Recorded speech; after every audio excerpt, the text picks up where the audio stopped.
Everything in the world can't be about politics, except that it is. Because the old slogan, the old phrase is, if you don't do politics, politics is gonna do you.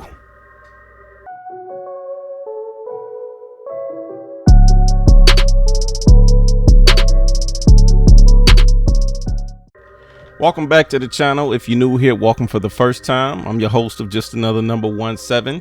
And today we're going to be talking about, we're going to be talking about a lot of things actually, because I got a lot of clips to play. But more importantly, basically the racial situation that's going on in America. Because some of these people really believe that all of this started under Barack Obama. Some of these people actually believe Barack Obama was the most divisive president, as if we didn't have racism all the way back to when this country was founded. People really are out here pushing that bullshit narrative. So we're going to be talking about the whole Tennessee situation with them taking away the 9th congressional district. And it's just really a sad state of affairs, what we have going on in this country today. And the fact that you got people out here that are trying to push a propaganda to make us not believe what we're actually seeing with our own eyes. So let's talk about it.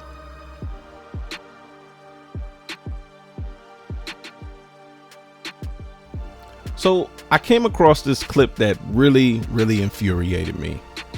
And it really made me have to get my emotions under control, because it's a black man saying these pathetic, ridiculous, stupid things, making all these idiotic claims without actually acknowledging history. So just bear with me while I play this stupid ass guy, man. Doesn't have any power. Chuck, I don't agree with that. People were outwardly racist while Trump was in office. He gave them white people. Like who? He made it comfortable for people to be outwardly racist about how they fit. Chuck, no, he didn't. The climate was a lot different. Studies came out about the racial divide trending in the wrong direction in 2013. Now look, I'm gonna let it run. I'm gonna play it, but just that right there, right off the bat, I knew he was full of shit. You want to talk about studies that come out? I don't give a shit about who's making the studies. What I mean by I don't give a shit is 9 times out of 10, it's probably some white man that's making these studies. You're not going to sit here and tell the average black person who has dealt with racism what the fuck racism looks like. And if these people didn't feel emboldened when Trump got elected the first time, especially now, that they didn't feel emboldened to be as racist as they wanted to be because they were just taking their cues from their fucking leader. So already off the top, I'm like, fuck what this motherfucker talking about. But I'm gonna let it play. When Barack Obama was entering his second term, when the Black Lives Matter movement jumped off, let's not make it seem like Donald Trump led to this big increase in the racial schism in this country. That happened under Barack Obama. Since we want to go there, but did it happen? Since we want to go, it happened. Yes, it did happen. Yeah. We talk about one-way aggression. You allowed to be openly racist towards one particular group of people, and it's white people. So we just gonna forget about the whole birther issue? First black president ever elected, the only one in history forced to release his fucking birth certificate to show that he was actually an American and born in the United States, all because of him. He started the birther movement. And what did that do? All that did was rile up the people that would eventually vote for him. The people who already felt like Barack Obama wasn't legitimate, even though he was elected twice. Yeah, it's funny how he cherry picks history.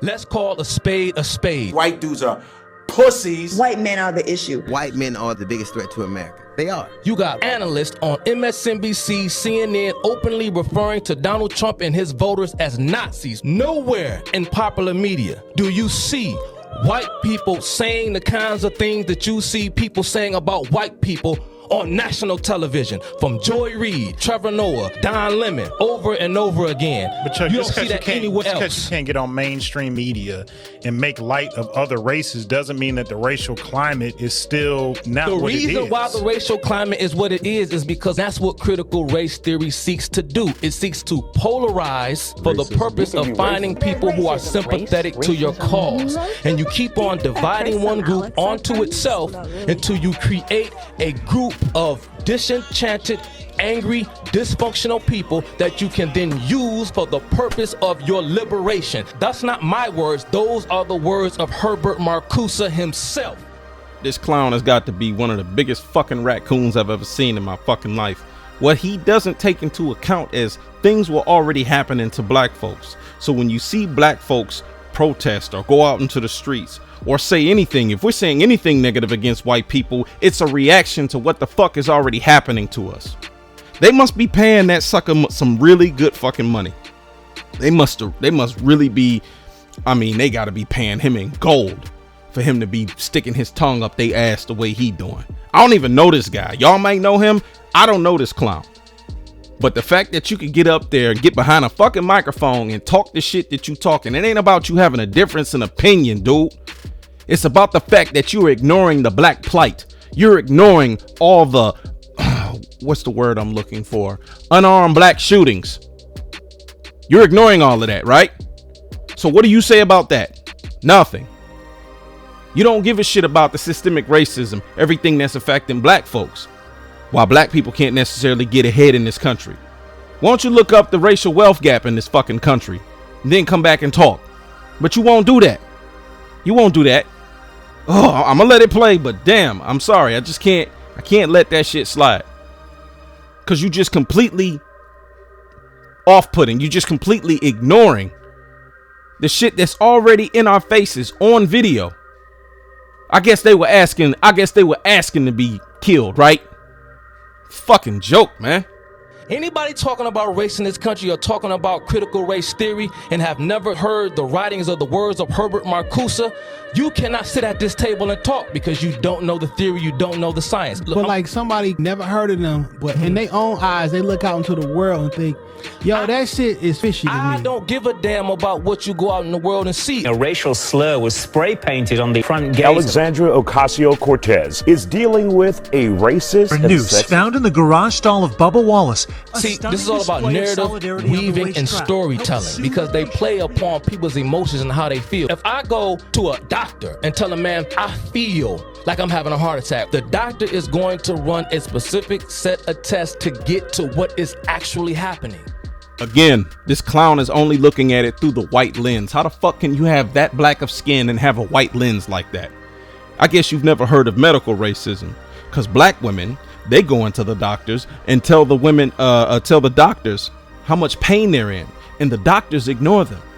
The famous story about Serena Williams almost passed away because they didn't listen to her. They didn't listen to her about her pain levels and her symptoms and everything. Luckily, she got it all sorted out. But the fact is, even someone of her stature and status wasn't even listened to. Like I said, I can't take this guy serious. We're not talking about some fucking guy that you're talking about. You literally just said you don't give a fuck about what anybody else goes out into the world and see. It doesn't matter what you see. It doesn't matter if you experience racism out here in the real world. It's all got to fit into my purview. This guy's a fucking joke. He's a clown. And only white people are gonna, the racist white people, let's put it that way. Let me clarify it. Only the racist white people will take and promote that type of stupid shit because it's like, oh, you're speaking to my narrative.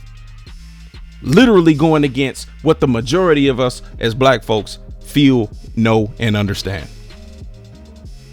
People like him, they will never be respected or taken seriously in the black community. Hands down. But let it finish though.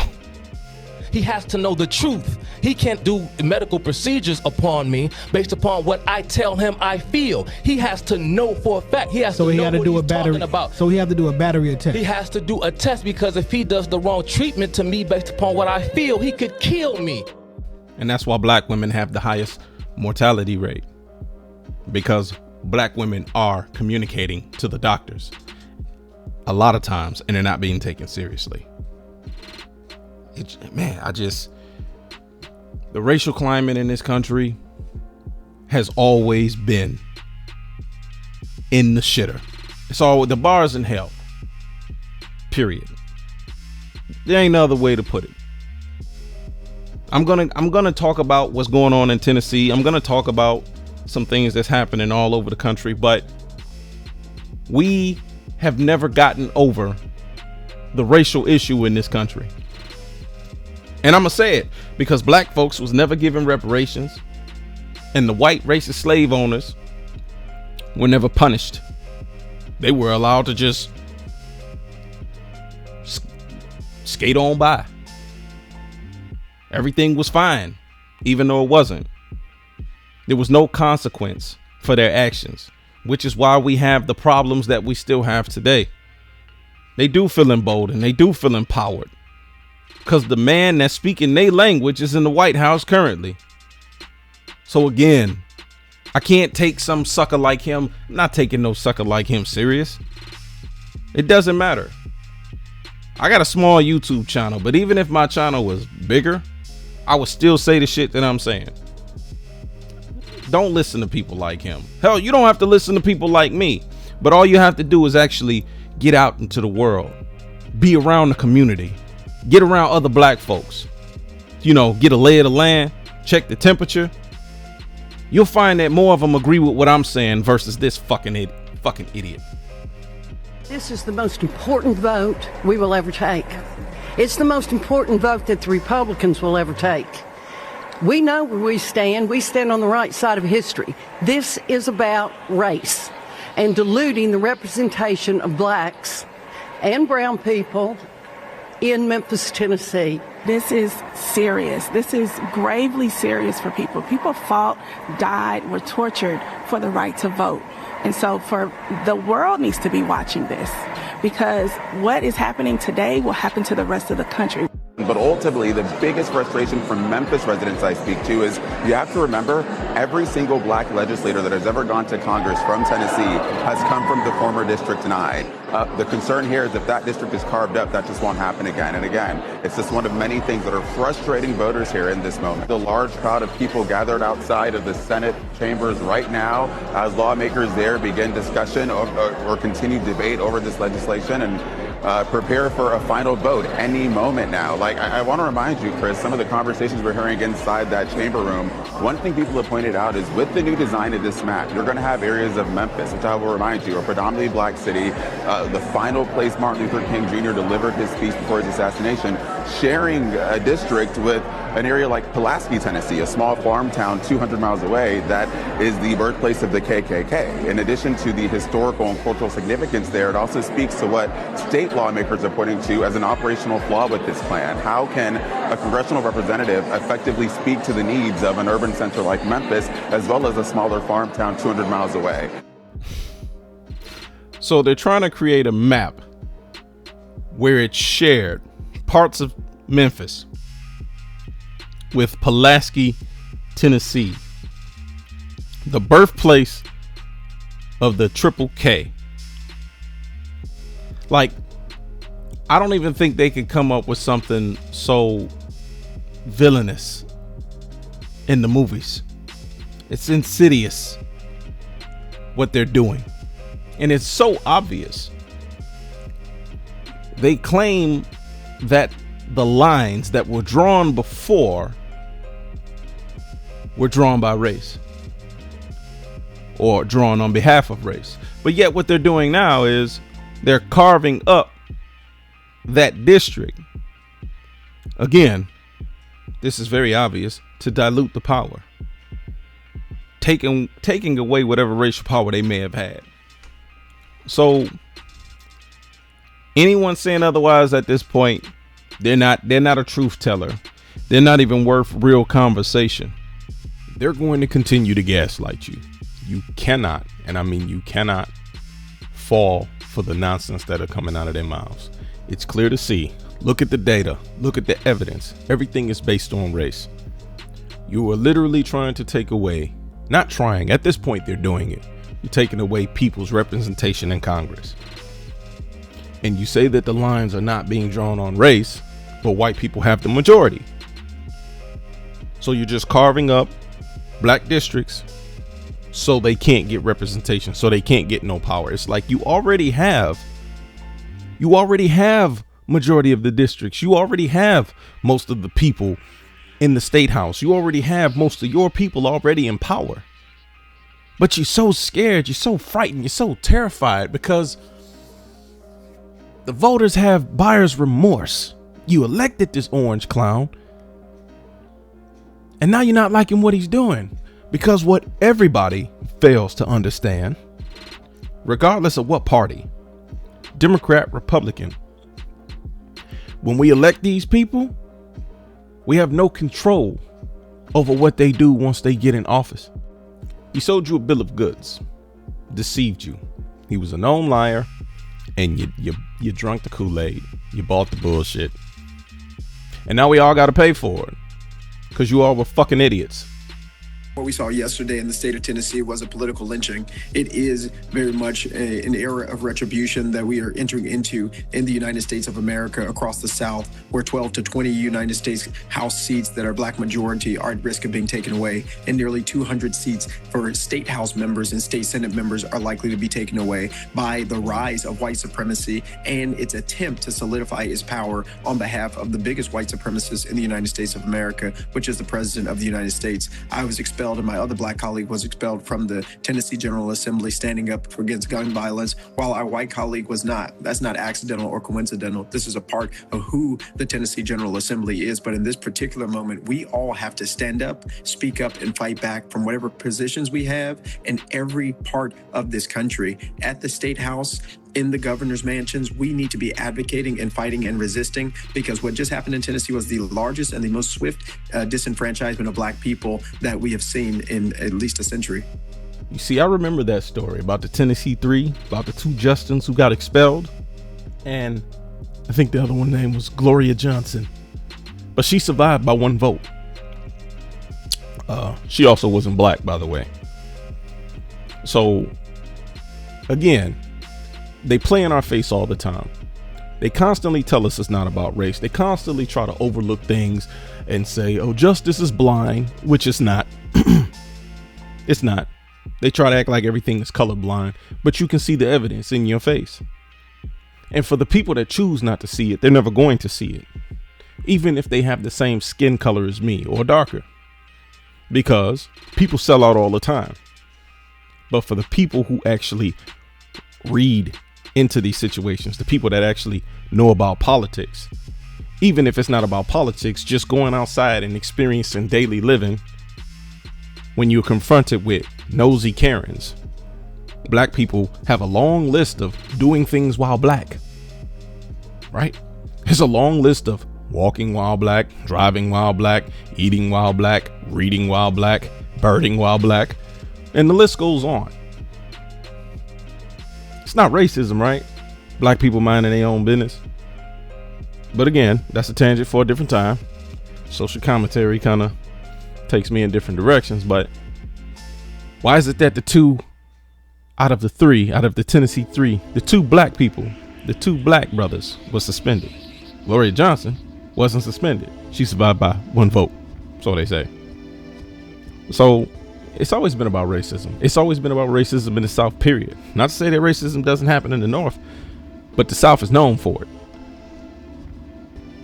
So again, don't listen to the bullshit. Don't listen to the shit that they're saying, because they're going to gaslight you. Again, I keep saying it. They're going to try to gaslight you. They're going to come up with all these clever phrases and all these things that make sense to them, but are not logical, that are not even based in fact, because they cherry pick things for a narrative instead of looking at the entire picture. So what these guys are doing in Tennessee, what these so-called elected politicians are doing, is what they've always wanted to do. They wanted to eradicate black representation, and they're doing it. If they called them concerned that you're just sitting here and not really doing it. I'm sorry, I gotta get this over here. The bank called and said that They concerned that I'm sitting here waiting for them to open up. Yes, sir. That's crazy. Tampa is out of control, man. But there's another guy sitting. Are you doing business here? Hell yes, I'm doing. This is my bank. Okay, are you gonna go inside? Yeah, as soon as they're open, they open up at 9 o'clock. I can't believe they called you, for real. That's crazy, man. That is crazy. So you're just waiting for the bank to open? Hell yes. I got too much stuff to do at the bank. Too much stuff to do. Place of business. That's crazy though. They called you over here. They said you had alcohol and whatever. So I don't know if they saw your Red Bull as your alcohol. I don't know. So you gotta understand it's a bank and people hanging out in the bank parking lot makes me a little nervous. Makes him nervous. A person's out here waiting for the bank to open at 9 o'clock. Well, you gotta understand people rob people coming in and out of the banks. That's an issue, right? You understand? They don't even. The employees don't even. They can't even afford what I have. So how would I look like I'm trying to rob somebody? What do you got that's so expensive? I'm just curious. What do you do for a living and what do you got so expensive? I'm an Airbnb in there. An Airbnb in there? Yes, that's right. Right, but they don't even drive the cars. They don't. A lot of them. They don't even drive the cars. They don't even live. So why would I look like I'm doing something wrong? Because you're the only one sitting in the parking lot. There's a guy right there sitting in front. Right there. He's been waiting with me. I can't see him from here, but I just said blue Tesla. That's all they said. Right, come on, like, and this is my bank. This is the only bank I come to do, like, and I'm coming to withdraw a lot of money. All right. That's crazy though. I couldn't believe it. They were just concerned. That's why. When I seen them walk by the first time, I was like, who walked by? When the employees, because these are all their cars, and they were just coming by, and they were like, kind of looking like, what is a black guy doing sitting here in front of the bank? What you think I'm casing the bank out? It has nothing to do with race. I'm absolutely. An individual sitting in the parking lot. I'm from Tampa. I'm from Atlanta originally, so. So what does that mean? When I came to Tampa and I seen like just how it's different. What's different about it? There's just a lot of prejudice. Yeah. All right. Yeah. All right, bud. Yeah, no problem, man. I appreciate. Yeah, let them know that I'm coming in to make a deposit, a withdrawal, a big withdrawal. That's crazy. That's fucking crazy. Well, first and foremost, I will say, I'm glad the brother survived the encounter because I've seen way too many videos where it's gone left real fast. So, hey, the cop came. He had a pretty decent attitude for a change. Okay, great. Second thing, when the cop said, oh, it's not about race, the first thought that come to my mind is, how do you know that? How do you know that? How do you know the intention behind someone calling the police? You say it's not about race. You don't know that. Period. And as black people, historically, we know it's about race. And because we've done nothing to fix the racial issues we have in this country, nothing's ever been resolved. Anytime it's brought up, people shy away from the conversation or don't want to talk about it. For Christ's sakes, they're burning books. They're burning history. They don't want to be taught about the history of the country or the history of their own people. Right? So for the white officer to say it's not about race, well, you know, no offense, but fuck what you talking about. We can't take what you say seriously. Because you've never been the one that's been oppressed. You've never been the one that's been judged based off your race. And even if you have, I'm going to say it. I'm going to belittle whatever little experience you had, because I can guarantee your life has never been in danger because of your race. Your life may have been in danger because of your job, but it's never been in danger because of your race. Period. I'm pretty confident about that. They like to talk about, oh, we have black supremacists in the United States. I'm not saying that those people don't exist. What I'm saying is they are on an even smaller scale than your so-called Ku Klux Klan. So I'm not going to sit up here and act as if we don't have extremists. Of course we do. Every group of people has extremists. But I'm getting too far away from the point. The fact that this black brother sitting here and Apparently, I can't see the outside of his car, but apparently it's a luxurious car. Saying that the people who work at the bank can't even afford what he drives.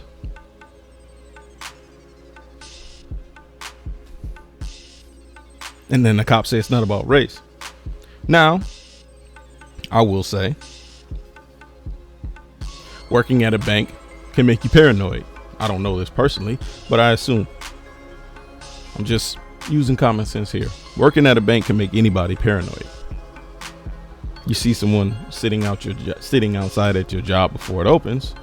Yeah, that's one thing. But the thing that doesn't get talked about, people assess threat level based on familiarity. If you're familiar, race is the first thing that can be familiar to most people. You see someone who resembles you in skin tone, you might think, oh, a fellow brother or sister. Could be that.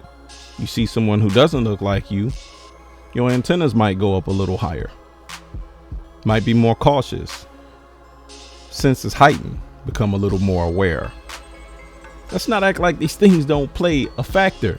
Let's not act like these things don't happen throughout society. It's true. It's just people don't want to admit the truth. People don't want to have these conversations with themselves, let alone other people. But hey, as long as I'm around, I'm going to be here to talk about it. So, do I think it was a racial issue? Of course I do. He said it's in Tampa. It's in Florida. Of course I think it's a racial issue. Hands down. Do I have all the facts about the situation? No. Only the people that were involved do. But if the officer has a right to make an assumption saying, oh, it's not based on race, then I have the right to make the same assumption of, yes, it was based on race. Them's the rules. So if you like today's video, make sure you definitely hit that like button, because the trolls and the people who don't agree with my sentiments or my perspective, or have the ability to even understand or comprehend what it is to be able to look through my lens, are going to downvote this video. So make sure if you like it, you upvote it. It will help with the algorithm for people that actually agree with what we agree with. Because the people who don't like this type of content, the people who don't like my perspective and others like it, do everything in their power to make sure that the algorithm pushes down this type of content. So giving me a like and a comment would be a big help if you stayed to the end. I appreciate you. And just remember, even though we're going through all of these racial problems, even though we're having all these racial incidents in the US, seriously, they can all be overcome if everybody actually sticks together and understand racism is made up. Not racism, but race is made up. And everybody needs food, shelter, and water to be able to survive, no matter what color you are. I'm saying this in an event for us to be able to get past it. At some point, we have to be able to get past it. If there was an outside threat that was bigger than us, we would have to all work together regardless of race. And so if we can start looking at life like that, meaning solving the racial issue and not hiding from it, we can build that coalition of numbers that I'm always talking about. And we can start attacking the other real problem, because I'm not going to say racism isn't a problem. It's a problem. But the other real big problem, the classism issue, the people at the top that have all the money and the power that is making life, they're making life harder for all of us, no matter what color you are. And they use the racism shit as a tactic to get us to not look at what they're doing. Watch this hand, don't watch this one. So when we have those numbers and we can stick together, we'll be able to do anything.